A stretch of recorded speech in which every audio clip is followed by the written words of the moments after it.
इस फिल्म के सभी किरदार काल्पनिक है। इस कहानी का हकीकत से कोई ताल्लुक नहीं है।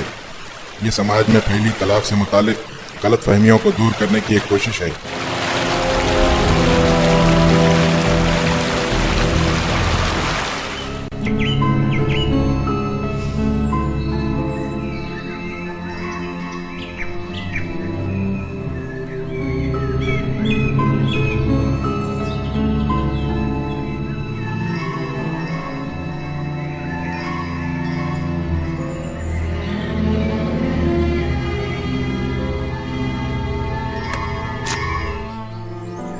अच्छा, तो महाशय यहाँ बैठे हैं?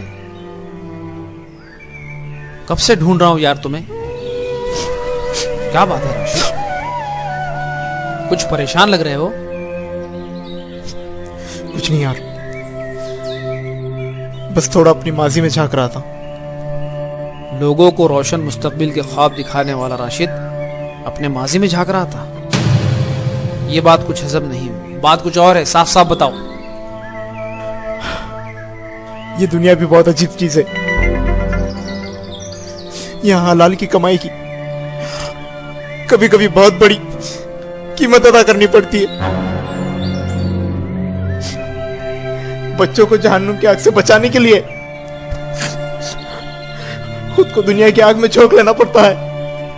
पहेलियां मत बुझाओ राशिद, मैं तुम्हारी फिलोसॉफिकल बातें नहीं समझ सकता। साफ साफ बताओ बात क्या है, शायद मैं तुम्हारी कुछ मदद कर सकूं। बहुत देर हो चुकी है, मदद का वक्त गुजर चुका है जावेद।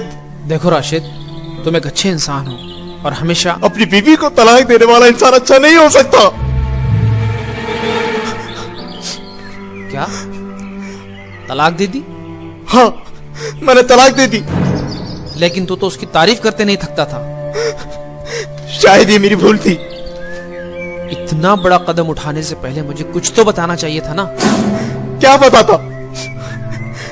क्या वो मुझ पर चेक करती है? रोजाना मेरे मोबाइल के मैसेजेस चेक करती है, मुझे ताने मारती है, मेरी गरीबी का मजाक उड़ाती है। अरे, मैं तो उसे रानी बनाकर रखना चाहता था। उसके और उसके बच्चों के लिए 10-10 घंटे 12-12 घंटे काम किया करता था। आखिर कब तक बर्दाश्त करता मैं? तो तूने तलाक दे दी? वो बच्चे जिनके रोशन मुस्तकबिल के सुनहरे ख्वाब तू देखा करता था, उनको दरबदर की ठोके खाने के लिए आजाद कर दिया? अरे कभी सोचा क्या गुजरेगी उन मासूम जिंदगियों पर? क्या गुजरेगी उस सानिया भाभी पर जब उसके पड़ोसी और रिश्तेदार उसको तलाकशुदा के लक़ब से नवाजेंगे? वाह राशिद वाह, मैं तो तुम्हें बड़ा बहादुर इंसान समझता था। तेरा दोस्त शैतान बड़ा खुश हो रहा होगा तेरी उस हरकत पर। वाह।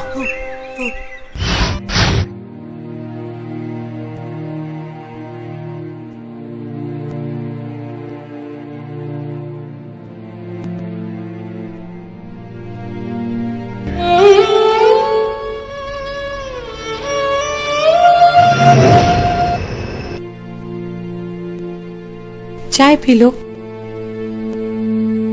सानिया, चाय पी लो। ये वक्त रोने धोने का नहीं है, जिंदगी तुम्हें गुजारनी है। अपनी औलाद और अपने आने वाले कल के बारे में सोचो।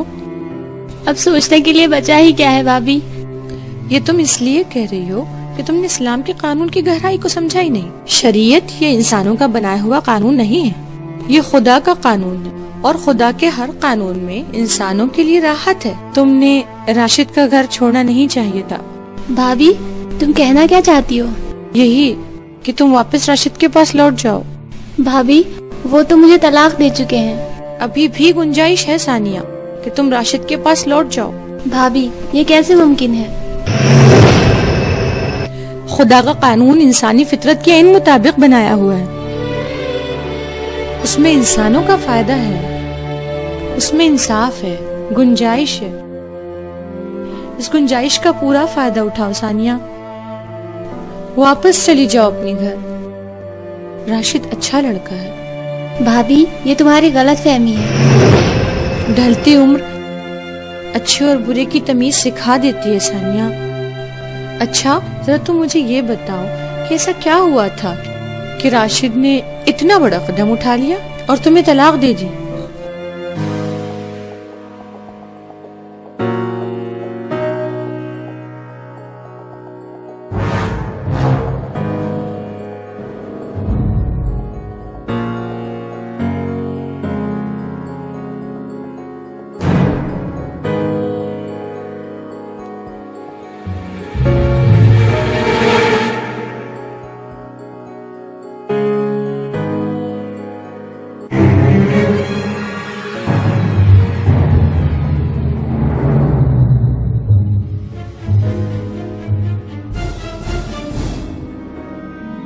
सानिया, कभी तो अपने दिमाग को शक से पाक रखा करो। ये उतरा हुआ चेहरा अच्छा नहीं लगता। चलो अपने हाथ से बना हुआ लजीज खाना खिलाओ।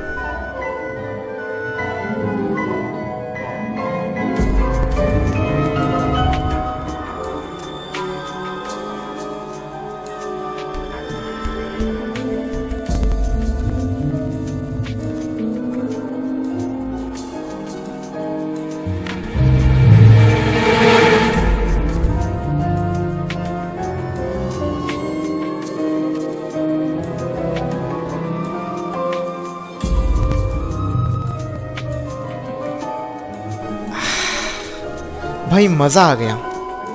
सानिया, अल्लाह ने तुम्हारे हाथों में बला की लज्जत रखी है। मुझे फक्र है अल्लाह की इस नेमत पर।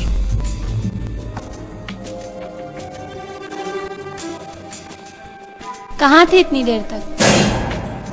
ओहो सानिया, तुम तो जानती हो ना, कंपटीशन के इस दौर में बहुत दूर तक और बहुत देर तक चलने के लिए बहुत मेहनत करनी पड़ती है। और मैं ये सब अपने बेहतर कल के लिए ही तो कर रहा हूँ। बच्चों के लिए मैंने अपने आप पर आराम को हराम कर लिया है। बच्चों के लिए या किसी और के लिए? क्या मतलब है तुम्हारा? तुम्हारा ये रोज रोज बन संवर के जाना और देर से रात को घर लौटना किस बात की अलामत है? सानिया, बच्चों के बेहतर मुस्तकबिल के लिए दौड़ धूप करनी पड़ती है। अपनी अय्याशियों को बच्चों के सुनहरे कल की चादर में लपेटने की कोशिश मत करो राशिद। सानिया, जबान को लगाम दो। तुम अच्छी तरह से जानती हो अपने घर के हालात क्या है, कितने मुश्किल से हम घर के अखराजात पूरे कर पाते हैं। ट्यूशन क्लास का एक बच्चा भी अगर कम हो जाए ना तो मेरी जान निकल जाती है। तुम क्या जानो पैसा कितनी मुसीबत से कमाया जाता है। तुम्हें तो सिर्फ शक करना आता है। शक करने की मास्टर डिग्री हासिल की है तुमने। अगर इतने सच्चे हो ना तो फिर मेरे शक को क्यों दूर नहीं कर देते? क्यों मुझे अपना मोबाइल चेक करने नहीं देते? सानिया, तुम हर बात को सीरियस ले लेती हो और मैं नहीं चाहता कि तुम शक में और मुब्तला होकर अपनी जिंदगी में जहर घोल लो। और इसमें क्लास के कुछ बच्चों की तस्वीरें हैं। आज क्लास में सेंड ऑफ था। कुछ बच्चे जिद करते अपने चहीते टीचर के साथ फोटो लेने की। चहीते टीचर की या चहीते आशिक की? सानिया, हाँ हाँ, चहीते आशिक की। अब मैं यकीन के साथ कह सकती हूँ तुम्हारा तुम्हारे स्टूडेंट के साथ नाजायज ताल्लुकात हैं। सानिया, खुदा के वास्ते स्टूडेंट और टीचर के पाकीज़ा रिश्ते को इस तरह के घटिया इल्जाम मत दो। तुम्हारे जैसे शातिर इंसान के मुंह से पाकीज़ा लफ्ज अच्छा नहीं लगता। एक बीवी के पाकीज़ा रिश्ते को तुम पामाल करके बाहर देर रात तक अय्याशियां करते हो। सानिया, जबान को लगाम दो। हाँ, अय्याशियां करते हो। सानिया, हाँ, अय्याशियां करते हो। सानिया, हाँ, अय्याशियां करते हो। सानिया, जाओ। मैंने तुम्हें आजाद किया। मैंने तुम्हें तलाक दी। मैंने तुम्हें तलाक दी।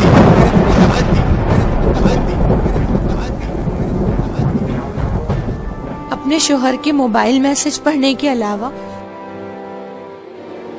कभी उसके दिल के मैसेज पढ़ने की कोशिश की? कभी उसके दिल में झांक कर देखा कि वो तुम्हारे लिए कितना जूझता है इस बेरहम दुनिया से? सानिया, मैं मानती हूँ कि इस वक्त राशिद ने ये गलत कदम उठाया है, लेकिन तुम अपने आप को तबाही से बचा लो। लौट जाओ अपने घर। अभी तुम्हारी इद्दत के दिन पूरे नहीं हुए। अभी मौका है, चले जाओ वापस। बहू, क्या उल्टी सीधी बातें सिखा रही हो मेरी बेटी को? अम्मा जी, मैं सानिया को समझा रही थी। यही ना कि वापस लौट जा अपने घर। क्या तूने हमें बेगरज समझ रखा है? अरे उस 2 टके के राशिद की औकात ही क्या है? आने दो बेटों को, पुलिस केस करवाएंगे उस कमीने पर। अदालत के चक्कर काटेगा ना तो नानी याद आ जाएगी उस भीख मंगे को।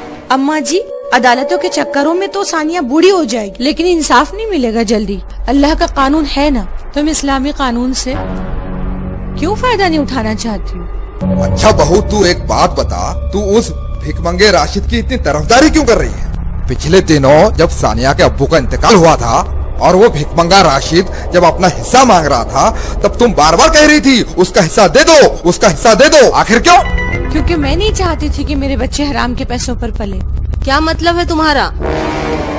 क्योंकि उसके अब्बू की प्रॉपर्टी में हिस्सा है, अगर उसका हक नहीं दिया जाएगा ये बहुत बड़ा गुनाह है। उसका इस्तेमाल हमारे ऊपर हराम है। जरा सोचो अम्मा, सानिया का हिस्सा उस वक्त अगर दिया जाता तो सानिया खुद कफील हो जाती और आज हमें ये दिन न देखना पड़ता। बहू, अपनी इस्लामी नसीहतें अपने पास ही रख। मैं तो उस राशिद को मजाक चखा कर ही रहूंगा। और तू बुज़दिल की तरह रोना धोना बंद कर। और खबरदार, आज के बाद उस राशिद को फोन किया तो ला इधर मोबाइल।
सानिया, मुझे माफ कर दो, मैं तुम्हारे बिना अधूरा हूँ, वापस आ जाओ।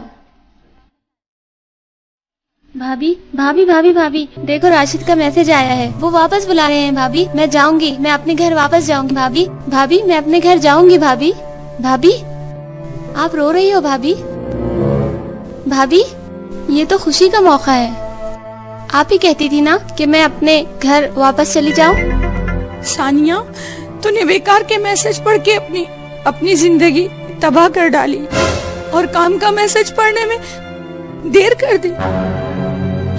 अब कोई फायदा नहीं। ये आप क्या कह रही हो भाभी? अब तुम्हारे इद्दत के दिन पूरे हो चुके हैं, अब तुम राशिद के निकाह में नहीं रही। भाभी सानिया, सानिया, सानिया।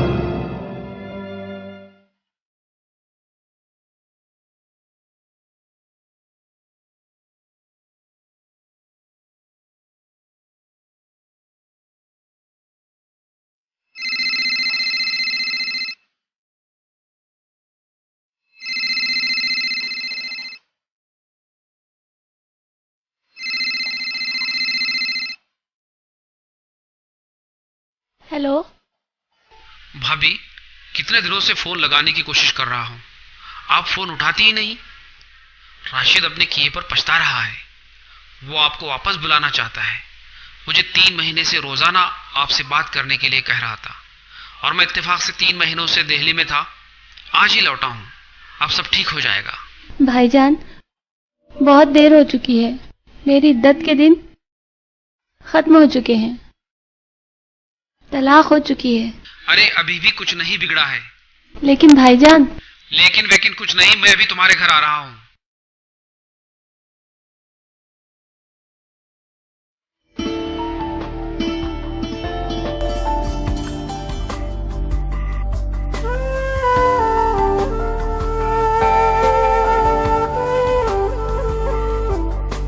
अस्सलाम वालेकुम।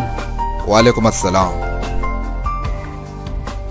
ओह, तो सब लोग बड़े संजीदगी से बैठे, शायद सोच रहे हैं कि अब क्या करें।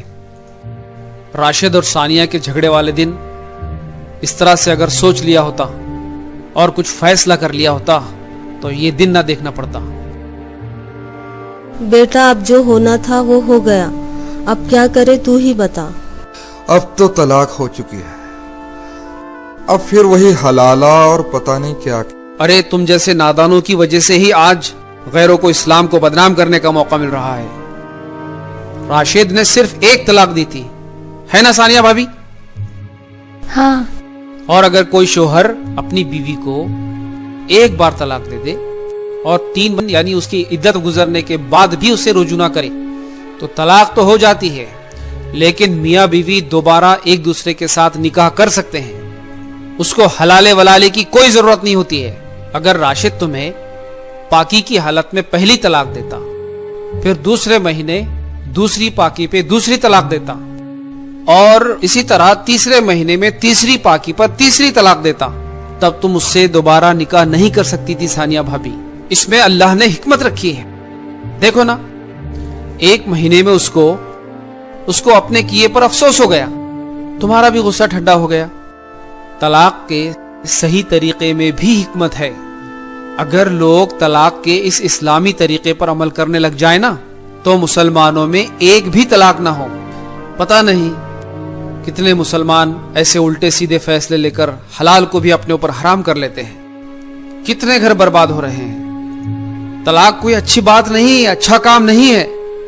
जरा जरा सी बात पर मियाँ बीवी में छोटी छोटी बातों पर झगड़ा क्या हुआ, बस दे दी तलाक। अरे नादानो, समझने की कोशिश करो, खानदानों को जोड़ने की कोशिश करो। अब मेरा मुंह ही देखते रहोगे या काजी को भी बुलाओगे? लेकिन राशिद के बगैर? मैं उसे साथ में लाया हूं। राशिद, आ जाओ।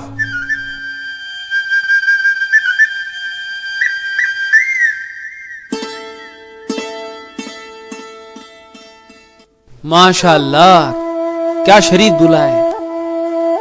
अबे अपना मुंह सीधा कर, तेरी शादी है लेकिन दूसरी।